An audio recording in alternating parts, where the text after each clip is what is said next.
Gente, quanta emoção! 3 dias para a prova! E a nossa quinta dica não podia faltar ele, o verbo haver, o queridinho da FCC. Ah, não podia faltar. Eu tinha de falar dele assim, ó, bem antes da prova, com a prova batendo aí na porta. Vejam só, o que a gente tem para falar dele? Eu acho que a maioria de vocês se lembra ou sabe que o verbo haver, aqui, ó, com sentido de existir, ocorrer e acontecer, deve ser empregado no singular, né? Mas com o que a FCC gosta de brincar? Ela faz assim, o verbo haver aparece em frases de questões de concordância ou de reescritura de frase, para que você, muitas vezes, perca o rebolado com ele, mas você não vai perder não, presta atenção.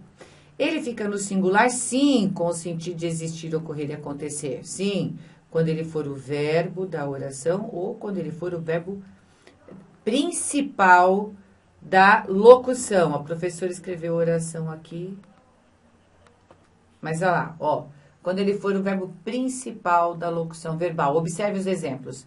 Havia muitos problemas a serem resolvidos. Então, se você pega uma frase como essa na prova, não procure o sujeito, especialmente se a questão for de concordância, né?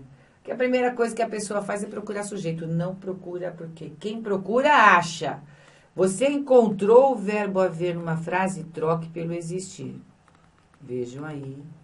Existiam muitos problemas. Pronto. Se ele tem o sentido de existir, ó, singular.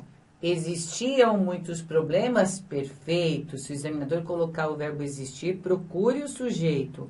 Esse cara aqui aceita. Esse verbo haver, não. Você troca pelo existir. Ele tem sentido de existir, ele fica no singular. Não procure sujeito, senão você vai achar.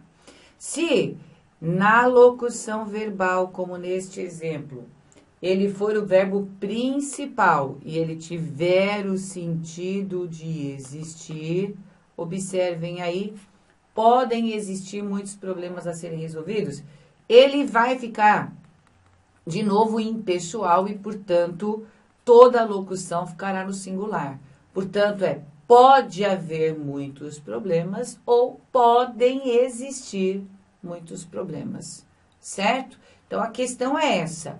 Trocou pelo verbo existir, deu certo. O verbo haver ou a locução verbal em que ele é o principal ficará no singular.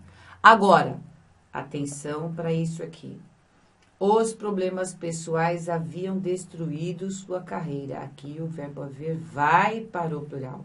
Observe que aqui ele é um verbo auxiliar da locução. Não tem o sentido de existir, tem o sentido de ter. É equivalente ao verbo ter. Os problemas pessoais tinham destruído sua carreira. Ah lá, tudo normal. Beleza? E ó, não pode, vocês estão proibidos de esquecer. A frase que diz isso não tem nada a ver deve ser escrita assim e nunca com o verbo haver. Aí não tem nada a ver usar o verbo haver. Tudo bem? É assim que se escreve o haver. E ó, a FCC aposta muito nessa grafia, hein? Eles colocam o verbo haver aí, isso não tem nada a ver, põe o verbo haver e o povo acredita. Mas vocês não, gente linda. Não é? Se aparecer numa questão de grafia, vocês mataram. Gente, boa sorte. Façam prova com concentração. Não voltem para a questão para rever o que fez, porque senão já viu, o cansaço toma conta e você é capaz de errar aquilo que havia acertado. Certo? Foco na sua prova, foco na questão. Resolveu, tá resolvido. Tá certo? Boa prova, a gente vai ficar aqui, ó, com o coração apertadinho, mas torcendo fortemente por vocês, tá? Aquele abraço.